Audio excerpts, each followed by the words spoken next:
Bonjour Gwendal. Bonjour, bonjour à tous. Alors Gwendal, c'est un énorme plaisir de te recevoir aujourd'hui au Club Digital. Alors je ne sais pas s'il faut encore te présenter, donc je vais tenter le fast pitch. Donc tu es danseur sur glace donc en patinage artistique avec Marina Nissina. Tu as fait rêver la France entière. 6 fois champion de France, 2 fois champion d'Europe, champion du monde, champion olympique aussi sur glace en 2002. Et après, en fait, j'allais dire 1000 vies. Tu as fait et tu as créé Soleus, donc, qui est une entreprise qui fait du contrôle d'équipements sportifs et d'aires de jeu. Tu as aussi fait un peu de politique sans être politique, comme tu le dis assez souvent, en étant vice-président du conseil régional de Rhône-Alpes. Tu as été consultant sur Eurosport, star de jeux d'aventure, que ce soit sur koh et The Island. Et aujourd'hui, en fait, ta grande actualité, c'est la musique dont tu vas nous parler.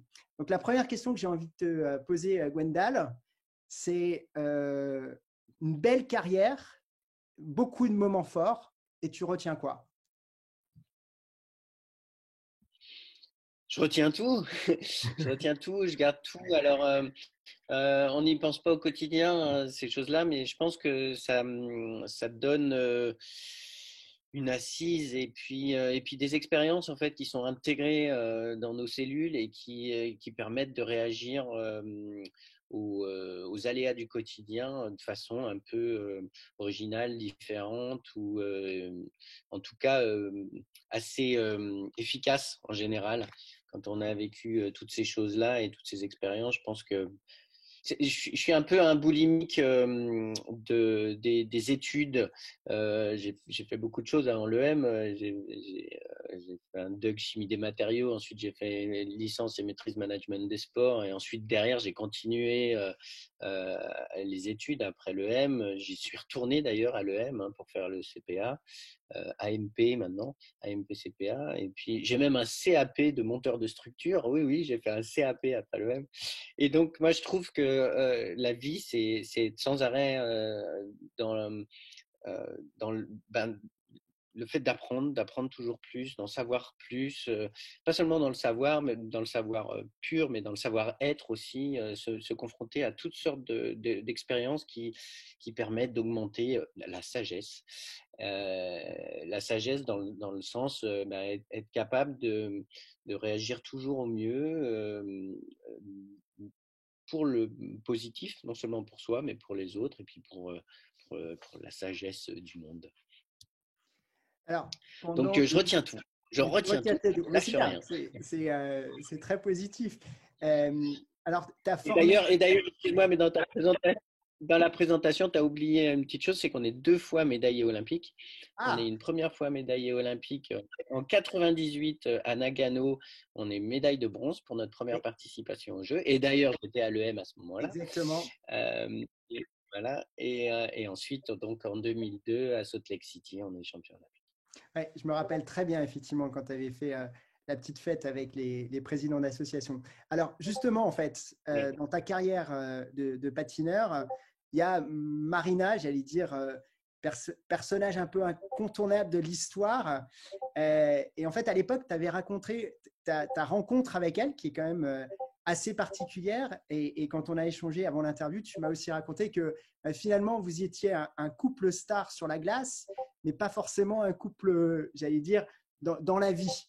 Euh, et d'ailleurs, ce qui est drôle, c'est que quand tu tapes aujourd'hui sur Google femme Gwendal, on te sort Marina. Alors, est-ce que tu peux nous raconter un petit peu votre histoire à tous les deux? Ah, c'est drôle ça. Tu sais, j'avais jamais vu ça.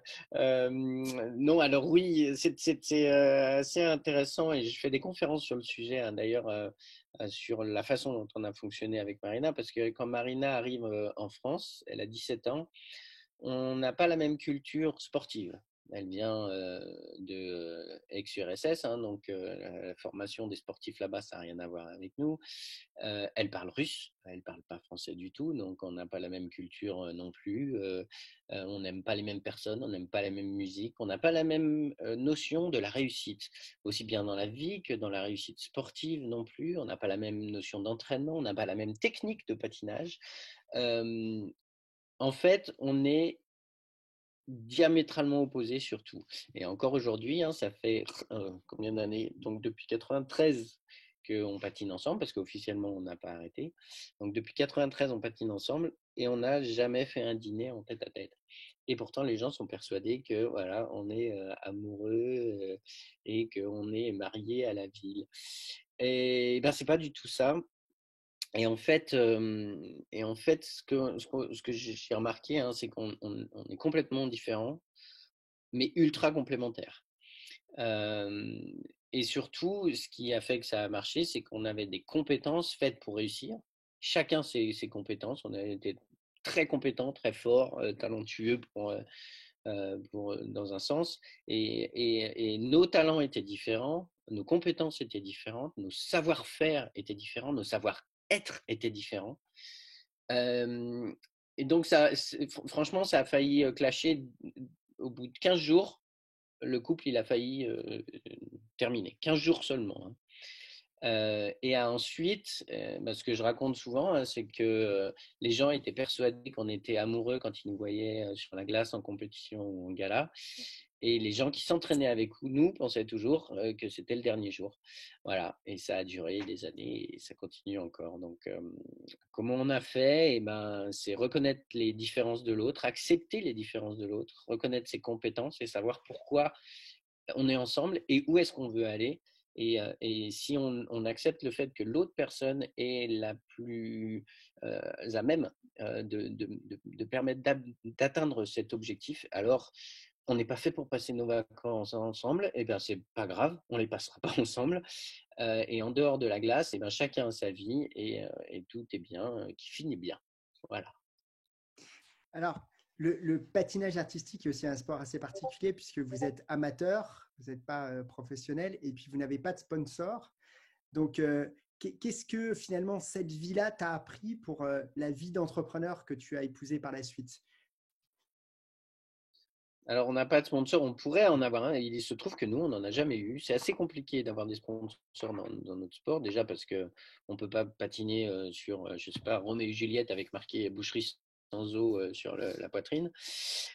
Donc, du coup, pour nous, eh ben oui, effectivement, on n'a jamais eu de sponsor. Donc, la façon dont ça fonctionnait, c'est que pour pouvoir financer nos saisons, hein, parce qu'on paye notre entraîneur, on paye nos patins, on paye nos tenues, et les tenues sont très chères, et il en faut beaucoup. On paye nos chorégraphes, on paye tout, hein, globalement. Donc, on avait des aides de la fédération, ça c'est sûr. Mais pour financer tout ça, parce que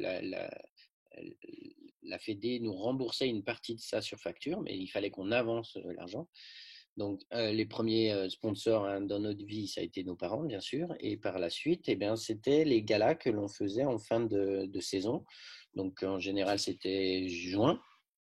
En juin, on avait un mois pour faire un maximum de galas avant de reprendre les stages d'été pour monter les chorégraphies l'année d'après. Donc, on avait un mois pour faire tout l'argent qui allait nous permettre de financer notre saison d'après. Et donc, on avait une approche de notre sport qui est très commerciale, finalement.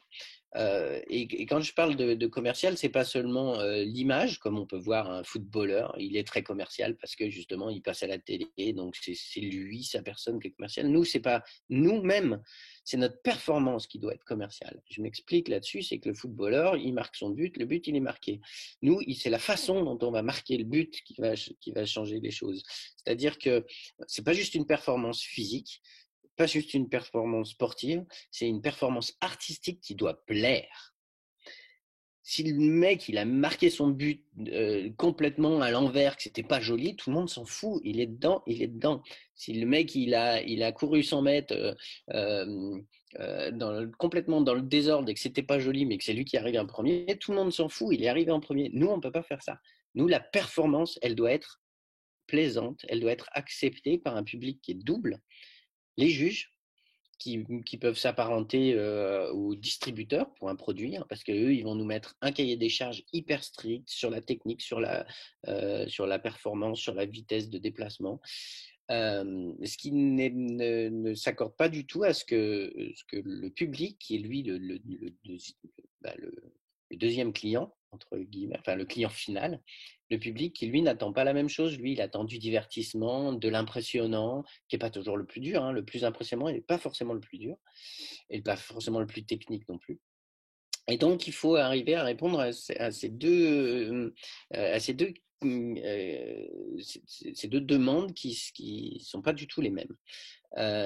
Et donc, pourquoi il faut répondre aux clients? Parce que au client final, c'est-à-dire au public, parce qu'on pourrait se dire, ben, pour un sportif, l'important c'est d'être sur le podium, et c'est pas le public qui nous met sur le podium, c'est les juges. Eh bien oui, c'est les juges qui nous mettent sur le podium, mais si on ne plaît pas au public, on ne sera pas pris sur les galas de fin d'année qui nous permettent de gagner de l'argent. Parce que quelqu'un qui n'est pas divertissant, eh ben, même si c'est le meilleur, au bout d'un moment, bah, on voit que ça ne plaît pas aux foules, ça ne remplit pas les salles, et ben, ça ne sert à rien. Et donc du coup, oui, il est important d'être sur le podium, parce que d'être sur le podium, ça nous permet d'être présenté plus souvent et de façon plus agréable au public. Enfin, mais si on ne plaît pas au public, eh ben, ça ne sert pas à grand-chose parce qu'on n'aura pas l'argent qui nous permettra de financer la saison d'après. Donc, on est vraiment sur un mode de fonctionnement de mini-entreprise où notre produit doit être créé pour rapporter l'argent qui va nous permettre de continuer notre carrière. Alors, effectivement, une petite start-up déjà à l'époque. Complètement, ouais. Et une particularité que tu as aussi dans ton parcours, c'est d'avoir fait une école de commerce. Alors, tu as bien choisi puisque tu as fait l'EM. Pourquoi c'était important pour toi de faire une école de commerce? Et en fait, encore une fois, quand on a discuté un peu, tu disais, ça a aussi construit ma carrière et ma façon d'approcher ma carrière. Ah ouais, alors, complètement. Quand Marina elle est arrivée de Russie et qu'elle m'a vu partir en courant après les entraînements pour aller à l'école, elle me disait, mais pourquoi tu fais ça?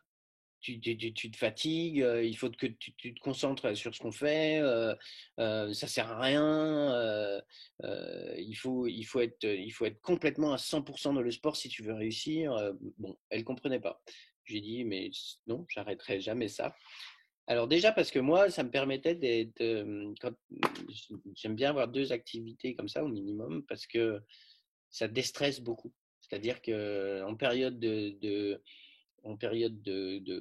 d'examen, par exemple, eh ben, le patinage à côté, ça me permettait de décompresser, de lâcher un peu de tension. Et en période de compétition, eh ben, le fait d'aller sur les bancs de l'école, eh ben, ça me vidait la tête et ça me faisait penser à autre chose que le stress de la compétition et de l'entraînement du quotidien. Et effectivement, moi, j'ai tendance à dire que l'EM, si je fais le bilan de la façon dont on a mené notre carrière, l'EM nous a permis d'être champion olympique. Parce que ça m'a permis de conscientiser justement ce dont je viens de parler et que je vous ai expliqué sur le fait qu'on avait un produit, qu'on créait un produit chaque année. Et que c'était pas juste, ben, faut patiner plus vite, plus fort, machin. Il y avait toute une réflexion à avoir autour sur l'image de marque. L'image de marque, c'était Marina Gwendal, hein, ce qui allait perdurer dans le temps. On peut dire que Marina Gwendal, c'était comme BMW, voilà, l'image de marque. Et puis BMW devait sortir chaque année 2 nouveaux modèles, parce qu'on avait 2 chorégraphies à créer chaque année. Donc ces 2 nouveaux modèles, à chaque fois, il fallait qu'ils aient de l'originalité, de la nouveauté, de l'inventivité, de la technique, tout ce dont j'ai parlé tout à l'heure, hein, pour répondre à nos 2 clients, aux distributeurs, les juges, et aux clients final, le public. Et il fallait que nos chorégraphies viennent apporter quelque chose à l'image de marque sans la casser. Donc, de la nouveauté, de l'innovation, mais pas quelque chose qui sorte complètement de ce que Marina et Gwendal représentaient au départ.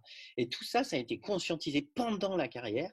Souvent, hein, les sportifs, quand ils font des conférences après, ils ont une réflexion a posteriori, c'est-à-dire qu'ils reconstruisent ce qu'ils ont vécu. Ils disent, ah, mais en fait, j'ai découvert qu'en fait, j'avais appris tout ça, et voilà comment ça s'est passé, et je vous le raconte maintenant. Mais très peu prennent conscience de la façon dont ils peuvent moduler ça pendant leur carrière. Et donc là, c'était vraiment conscient de la façon dont il fallait amener la promotion de nos spectacles chaque année, comment on allait communiquer auprès du public, comment on allait faire aussi ce que j'appelais moi la R&D. Hein. On faisait vraiment de la R&D. Qu'est-ce qui a plu au public? Qu'est-ce qui a plu au public chez nos concurrents? Comment créer quelque chose qui va être intéressant non seulement en début d'année, mais qui va aussi qui va suivre la courbe de vie d'un produit. Parce qu'on connaît bien la courbe de vie d'un produit, il commence en bas, il monte, il est en haut, et puis après, il y a une baisse de l'intérêt, de la nouveauté n'est plus là, on va s'intéresser à autre chose.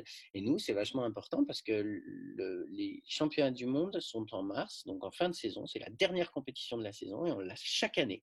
On a les championnats du monde chaque année. Et donc, le fait d'arriver avec un programme, par exemple, parfait et qu'on ne peut plus améliorer très, très près en début de saison, et ben, ce qu'on a comme chance, c'est que le public ne voit qu'un programme qui n'évolue plus et puis qui est en baisse très lente comme ça jusqu'au championnat du monde. Et on est au plus bas de la courbe alors qu'on devrait être au plus haut.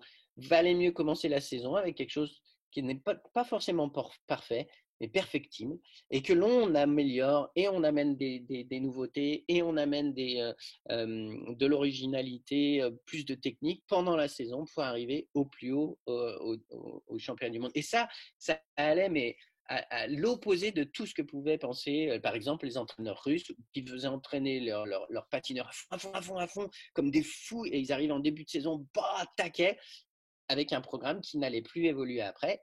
Et comme toutes les choses, comme les musiques qu'on entend pendant tout l'été, par exemple, et ben quand on arrive en octobre, on ne peut plus l'entendre parce qu'on en est fatigué et on a besoin d'autre chose. Et donc voilà pourquoi je pense que le M, oui, nous a permis d'être champion olympique. Super explication. Hein.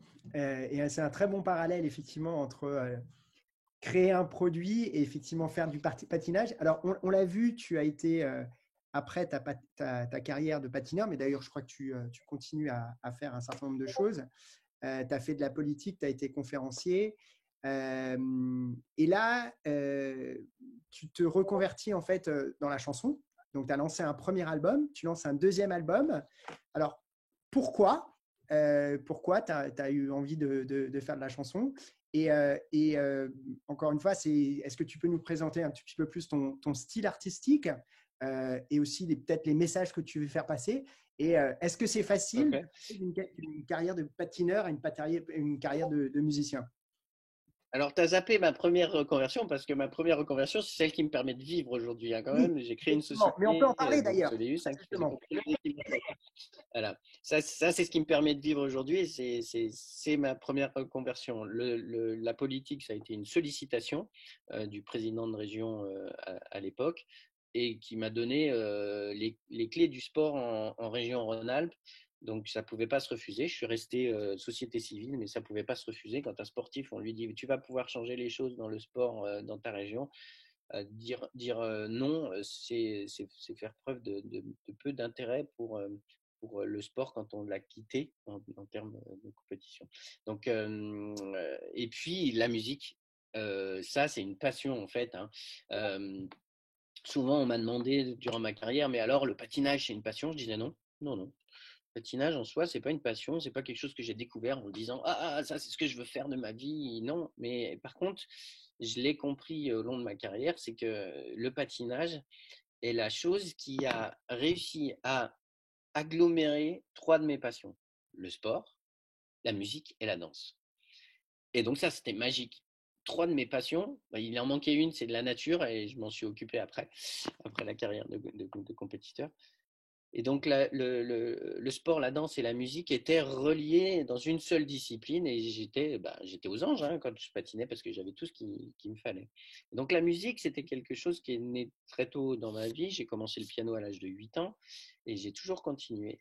Et puis, bien des années plus tard, pendant une tournée aux États-Unis où on s'embêtait pour pas dire plus, grave en dehors des moments où on était sur la glace, parce qu'on passait notre temps dans les déplacements, dans les bus, dans les avions. On faisait des grosses tournées de 4 mois où on faisait un spectacle par soir pendant 4 mois et demi. C'est très long. Et donc là, j'ai commencé la guitare avec un copain patineur qui jouait très très bien. Et c'est comme ça que je me suis mis à la guitare. Et puis, une rencontre ensuite avec Michael Jones qui m'a dit: «Oh, bah, t'es guitariste, bah, viens avec moi.» Et il m'a fait monter sur scène. Alors, grande chance hein, d'avoir une rencontre comme ça. Il me fait monter sur scène avec lui.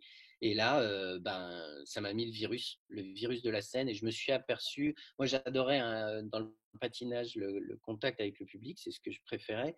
Mais en fait, quand on a vécu une scène musicale, le contact avec le public sur le patinage, mais c'est peanuts, quoi. C'est rien du tout. C'est quelques secondes à la fin de notre programme parce qu'avant, on est sur 1800 mètres carrés et on patine à une vitesse démentielle et puis on voit rien, quoi. Les gens, on les voit comme ça, hein. On les voit pas, il n'y a pas d'échange avec eux. Quand on est 2 heures sur scène, devant un micro, devant le public, à pouvoir parler, à pouvoir échanger, à pouvoir, surtout quand on exprime sa musique et ses chansons, l'échange, il est énorme. Et j'adore ça. Voilà, et j'adore ça. Et donc aujourd'hui, je suis auteur, compositeur, interprète, et puis surtout PDG d'une petite start-up à nouveau, parce que en rentrant dans ce monde de la musique, quand j'ai voulu sortir mon premier album, qui est un EP, parce qu'on n'a pas voulu tout mettre dedans, j'avais tout le matériel pour faire un album, mais on m'a dit: «Écoute, lâche pas tout d'un coup, garde-en sous le pied.» C'était un bon conseil. Donc j'ai fait un EP, donc six titres. Et cet album donc, que je sors en 2018, je l'ai autoproduit. C'est enregistré à la maison, c'est masterisé par une petite boîte lyonnaise d'ailleurs, hein, qui s'appelle Alto, et puis je l'ai fait presser par une autre petite boîte lyonnaise aussi, voilà, et c'est moi qui ai tout géré, qui ai balancé ça sur les réseaux et les plateformes de téléchargement. C'est moi qui ai créé la pochette, et donc, il y a vraiment beaucoup de choses. Ça, c'est super intéressant, hein. C'est une vraie entreprise euh, que, que peu d'artistes vivent finalement au début de leur carrière. Pourquoi? Parce que un petit peu comme dans le sport, très vite, quand un talent il est repéré jeune. Et il y a des gens pas toujours bien intentionnés, ou bien intentionnés pour leurs intérêts personnels, mais pas forcément pour les intérêts de l'artiste, qui viennent lui taper dans le dos en lui disant: «Écoute, c'est compliqué ce monde.» Et c'est vrai d'ailleurs, c'est vrai, c'est très compliqué.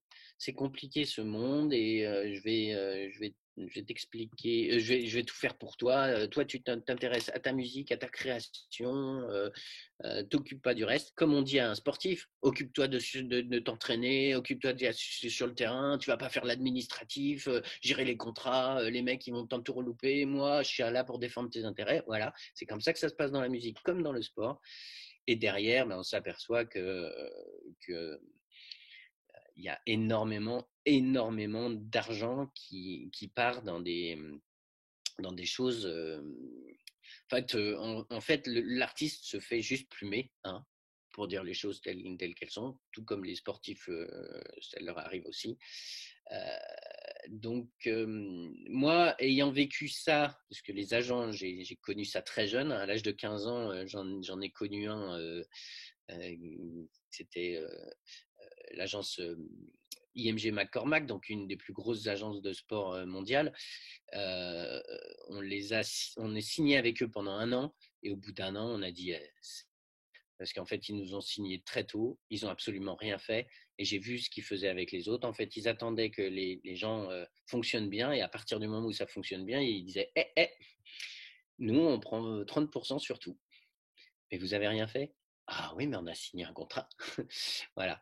Et je trouvais que c'est assez proche de ce qui se passe aussi dans la musique. Et quand je disais c'est un monde très très compliqué, c'est qu'en fait, il a été complexifié par les gens qui sont dans ce monde-là, hein, les éditeurs, les producteurs, les labels, les maisons de musique.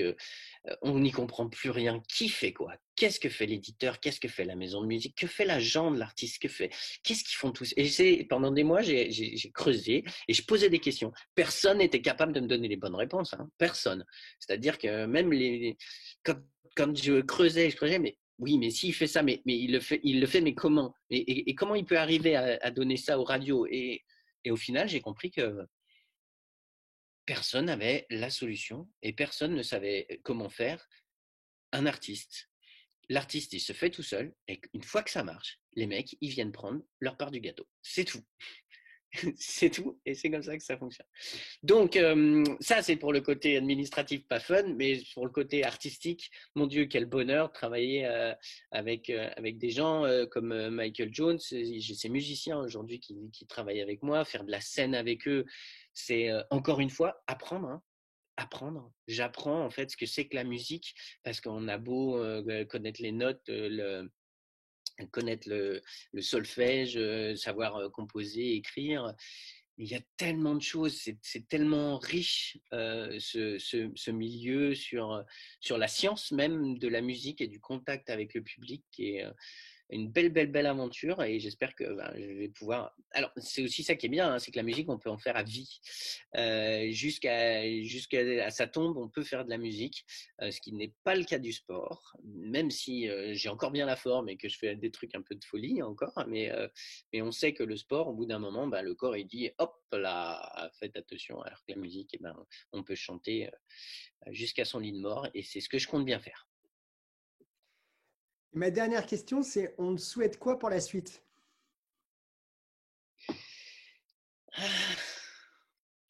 Qu'est-ce qu'on peut me souhaiter pour la suite? Pourvu que ça dure, hein. Non, en fait, c'est ça, c'est d'arriver en fait à. Moi, mon objectif de la musique, c'est pas d'être connu, de vendre des millions de disques de par le monde, c'est de faire de la scène. C'est ça qui est important, donc pouvoir avoir ce contact avec le public, pouvoir transmettre des choses que j'ai à dire.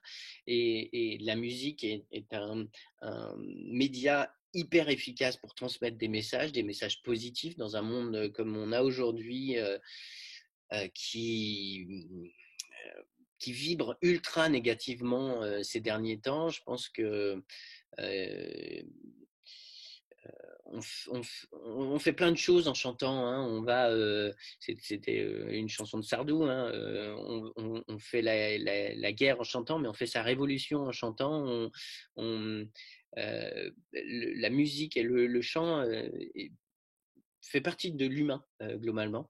Et donc, ce qu'on peut me souhaiter, c'est que je prenne ma petite place humble dans cette diffusion des messages positifs et par le chant et par la musique pour longtemps dans les années à venir. Voilà. Peu importe la façon, principalement sur scène, mais si ça peut être, s'il faut utiliser les réseaux, Internet ou des petites galettes pressées à envoyer de par le monde, et voilà, ça serait pour moi une vraie réussite. Eh ben, écoute, ce sera un beau message de fin. Je te remercie beaucoup, Gwendal. On a passé un super moment avec toi. Et on te souhaite bonne chance pour la suite. Merci. Et donc, si vous voulez que ça marche, suivez tous, parce que c'est la communauté qui aide hein, dans ce monde-là. Donc, suivez mon aventure. Vous pouvez regarder sur les réseaux sociaux, Gwendal Pesra Musique sur Facebook, et puis sinon, mon site internet www.gwendalpesra.com. Un peu de pub. Super. Merci, Gwendal. Salut. Salut.